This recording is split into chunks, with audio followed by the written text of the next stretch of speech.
Punjabi radio USA पेश करता है अज दा दिन सिख इतिहास विच।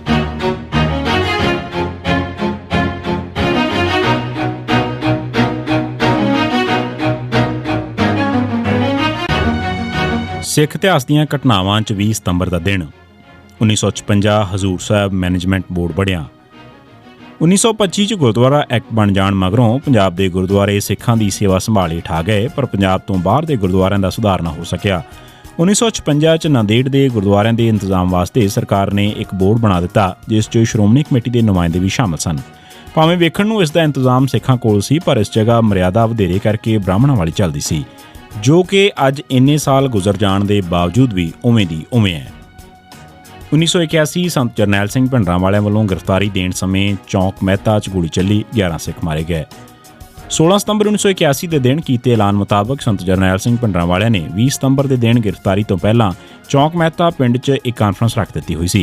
भिंडरांवालिਆਂ ਨੂੰ गिरफ्तार करने वास्ते पुलिस भी भारी गिणती च पहुंची हुई सी। अंग्रेजी अखबार ट्रिब्यून मुताबक चौंक मेहता च 19 सितंबर ਨੂੰ BSF के 1200 कमांडो, PAP के 4500 ਤੇ पंजाब पुलिस के 10,000 सिपाही तैनात सन। 20 सितंबर ਨੂੰ चौक मेहता च होए दीवान च 3 ਲੱਖ ਤੋਂ ਵੱਧ सिख पुजे। इन्हां च अकाली दल के मुख आगुओं तो इलावा अकाल तख्त साहब के मुख सेवादार जथेदार गुरदयाल सिंह अजनोहा भी शामिल सन। इस दीवान च अकाल तख्त साहब के मुख सेवादार ते अकाली दल के पंजाब ते दिल्ली के सीनियर आगुओं ने सरकार नूं चेतावनी दी कि जेकर संत जरनैल सिंह का वाल भी विंगा होया तां पंजाब ते भारत सिविल वार की लपेट च आ जाणगे। जद पुलिस संत जरनैल सिंह होरां नूं गिरफ्तार करके कार च बिठा के लिजा रही सी तां जथेदार संतोख सिंह दिल्ली ने एक ड्रामाई रोस किया।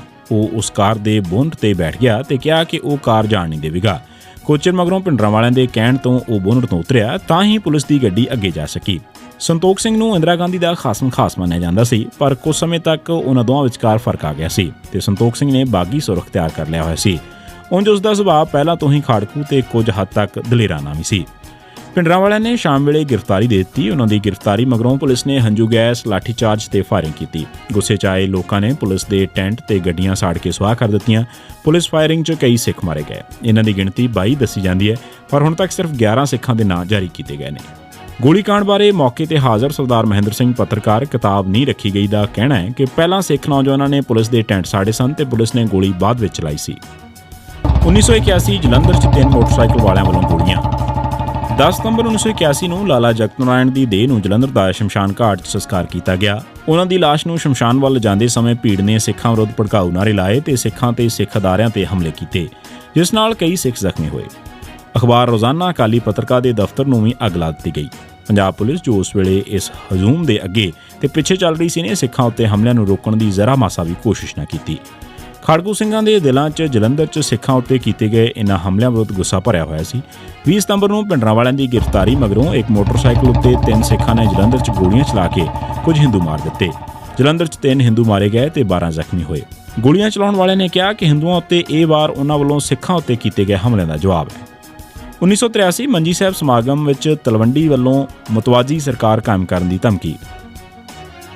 ਅਗਸਤ 1983 ਚ ਭਿੰਡਰਾਂ ਮਹਿਤਾ ਜਥੇ ਦੇ ਭਾਈ ਅਮਰੀਕ ਸਿੰਘ, ਬਾਬਾ ਠਾਰਾ ਸਿੰਘ, ਅਮਰਜੀਤ ਸਿੰਘ ਚਾਵਲਾ, ਹਰਵਿੰਦਰ ਸਿੰਘ ਗਿੱਲ, ਸਵਰਨ ਸਿੰਘ ਲਾਲਾ ਕੇਸ ਵੱਖ-ਵੱਖ ਕੇਸਾਂ ਚੋਂ ਬਰੀ ਹੋ ਗਏ ਤੇ ਮਹਿਫੂਜ਼ ਦਰਬਾਰ ਸਾਹਿਬ ਪਹੁੰਚ ਗਏ। ਉਹਨਾਂ ਨੇ 20 ਸਤੰਬਰ ਨੂੰ ਦਰਬਾਰ ਸਾਹਿਬ ਅੰਮ੍ਰਿਤਸਰ ਦੇ ਮੰਜੀ ਸਾਹਿਬ ਦੀਵਾਨ ਹਾਲ 'ਚ ਚੌਕ ਮਹਿਤਾ 'ਚ 1981 'ਚ ਪੁਲਿਸ ਵੱਲੋਂ ਮਾਰੇ ਗਏ ਸਿੱਖਾਂ ਦੀ ਯਾਦ ਮਨਾਉਣ ਵਾਸਤੇ ਇੱਕ ਇਕੱਠ ਬੁਲਾ ਲਿਆ। ਇਸ ਸਮਾਗਮ 'ਚ ਬਹੁਤ ਸਾਰੇ ਅਕਾਲੀ ਆਗੂਆਂ ਨੇ ਇੰਦਰਾ ਗਾਂਧੀ ਨੂੰ ਚੇਤਾਵਨੀ ਦਿੱਤੀ ਕਿ ਜੇਕਰ ਸਿੱਖਾਂ ਤੇ ਪੰਜਾਬ ਦੀਆਂ ਮੰਗਾਂ ਨਾ ਮੰਨੀਆਂ ਗਈਆਂ ਤਾਂ ਇੱਕ ਸਿਵਲ ਵਾਰ ਛਿੜ ਪਵੇਗੀ। ਜਥੇਦਾਰ ਜਗਦੇਵ ਸਿੰਘ ਤਲਵੰਡੀ ਨੇ ਤਾਂ ਪੰਜਾਬ 'ਚ ਮੁਤਵਾਜ਼ੀ ਸਰਕਾਰ ਕਾਇਮ ਕਰਨ ਦੀ ਵੀ ਧਮਕੀ ਦੇ ਦਿੱਤੀ। ਇਸ ਤੇ ਉਹਨਾਂ ਨੂੰ ਤੇ ਸੁਖਜਿੰਦਰ ਸਿੰਘ ਨੂੰ ਨੈਸ਼ਨਲ ਸਿਕਿਉਰਿਟੀ ਐਕਟ ਤਹਿਤ ਨਜ਼ਰਬੰਦ ਕਰ ਦਿੱਤਾ ਗਿਆ। 20 ਸਤੰਬਰ 1987 ਦੇ ਦਿਨ ਸਰਬਜੀਤ ਸਿੰਘ ਇੱਕ ਝੂਠੇ ਮੁਕਾਬਲੇ 'ਚ ਮਾਰਿਆ ਗਿਆ। 20 ਸਤੰਬਰ 1990 ਦੇ ਦਿਨ ਪੰਜਾਬ ਪੁਲਿਸ ਨੇ ਸਰਬਪਾਲ ਸਿੰਘ ਵਾਸੀ ਕੱਚਾ ਪੱਕਾ ਨੂੰ ਇੱਕ ਨਕਲੀ ਮੁਕਾਬਲੇ ਸ਼ਹੀਦ ਕੀਤਾ।